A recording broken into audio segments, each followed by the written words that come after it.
A veces se han utilizado milagros para llamar la atención de los pecadores. Y de esta manera los milagros pueden convertirse en instrumentos de conversión. O sea, las señales pueden darse cuenta de que Dios está haciendo algo. Cuando Dios sana a un enfermo, cuando le da la vista a un ciego, cuando hace un mudo hablar, cuando sana de una enfermedad de muerte. Todo eso hace que la persona número uno sienta agradecimiento hacia Dios, sienta mucho agradecimiento a Dios. Los familiares también, los que vieron ese milagro, sienten mucho agradecimiento a Dios. Y eso puede ayudar para que esas personas rindan su vida a Cristo. En otras palabras, que sepan que es verdad y que crean a todas las verdades de la Biblia. De hecho, la palabra para eso lo tiene. Dice, y ellos saliendo, predicaron en todas partes, ayudándoles el Señor y confirmando la palabra con las señales que la seguían. Amén. Marcos 16:20. Confirmando la palabra con las señales que la seguían. O sea, los milagros que la seguían confirmaban que lo que predicaban ellos era verdad. Sin embargo, no todos creyeron. Nosotros vemos ahí que cuando regresó a Capernaum, hizo muchos de sus milagros ahí y aún así no creyeron. Aunque la conversión en sí misma no es un milagro, ni los milagros en sí mismos convierten a nadie, solo confirman la palabra predicada.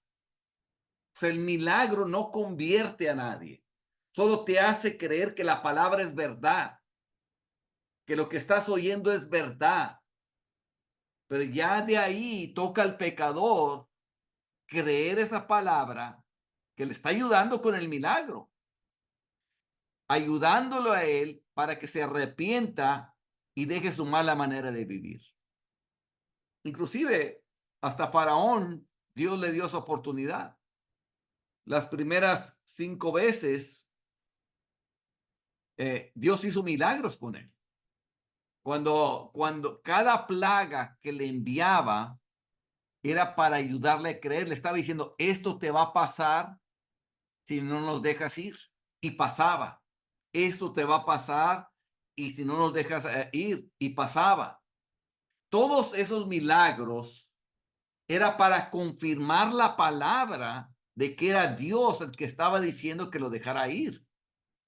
Y las primeras 5 veces o 7 veces,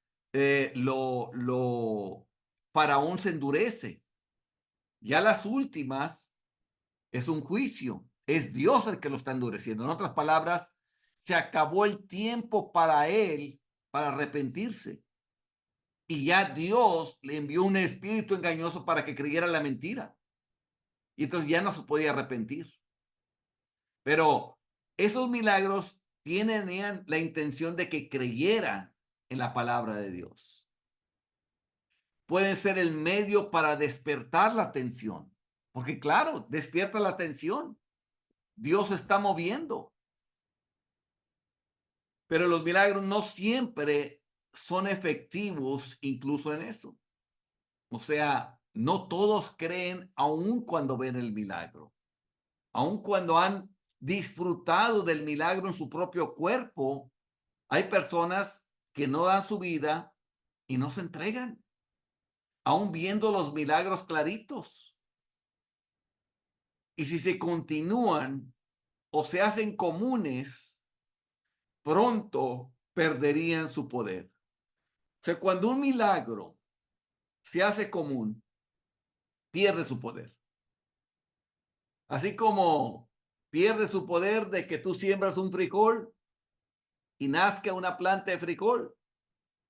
Para mí ese es un milagro, es Dios que hace que crezca todas las cosas. Pero como se hace tan común, ya no se cree, ya cree que es la naturaleza. Y todo lo que Dios hace que haces el sol, hace salir su sol sobre malos y buenos, hace llover, etcétera, no se ven como milagros, no se le da el crédito a Dios. Y no se le da crédito a Dios porque es una estrategia de Satanás para que no crean a la palabra y se conviertan.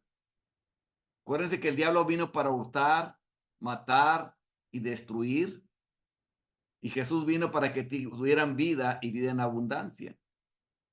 ¿Cuál sería la mejor estrategia de Satanás que hacer creer que todo lo que hace Dios milagroso no es Dios, sino es la madre naturaleza? Que nadie te explica qué es la famosa madre naturaleza. ¿Es una persona? ¿No es una persona? ¿Es un ser? ¿No es un ser? ¿Habla o no habla? ¿Siente o no siente? Nadie te puede decir nada. Te dice como que es una fuerza. ¿Dónde está esa fuerza? ¿Y quién la dirige? ¿Qué pensamientos tiene? Nadie te dice nada. Es una manera para evitar darle el crédito a Dios de lo que él hace, darle el mérito a Dios.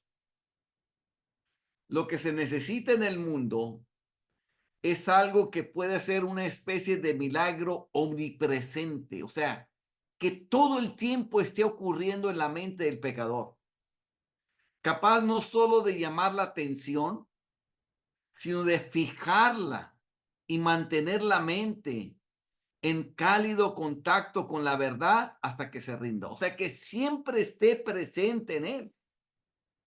Y en ocasiones se ha logrado.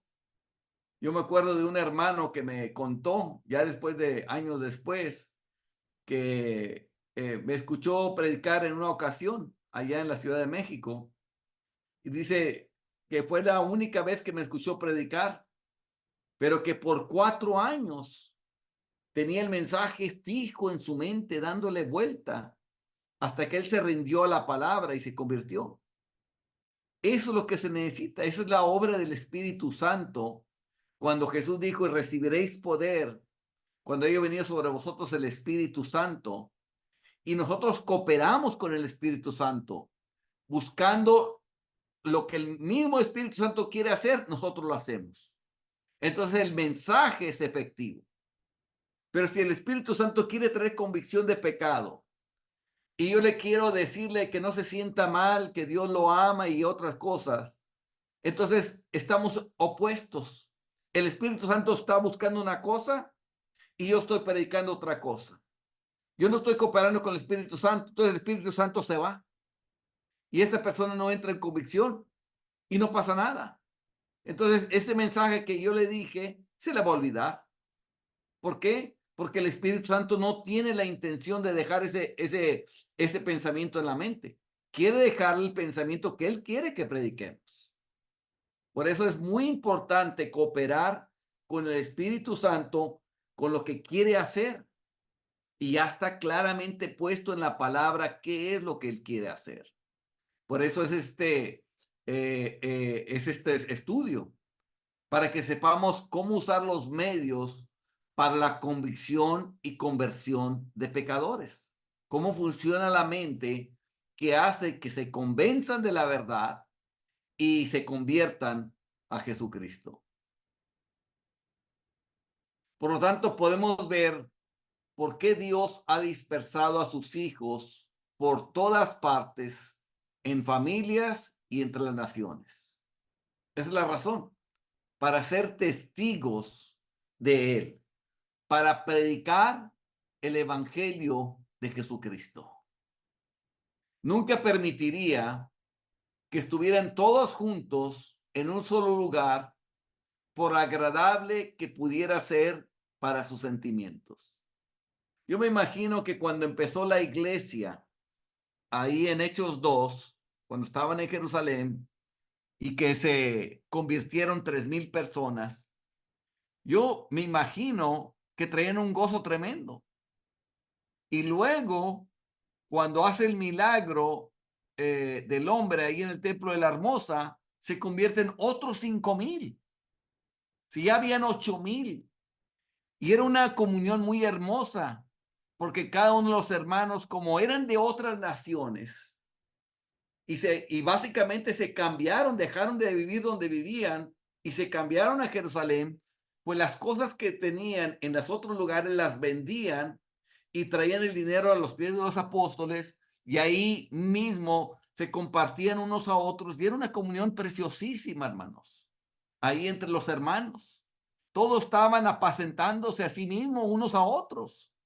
Y me imagino que había oraciones continuas ahí, alabanzas, había el amarse unos a otros, la comunión entre hermanos, entre bastante, una iglesia inmensa, de arriba de 8,000 personas.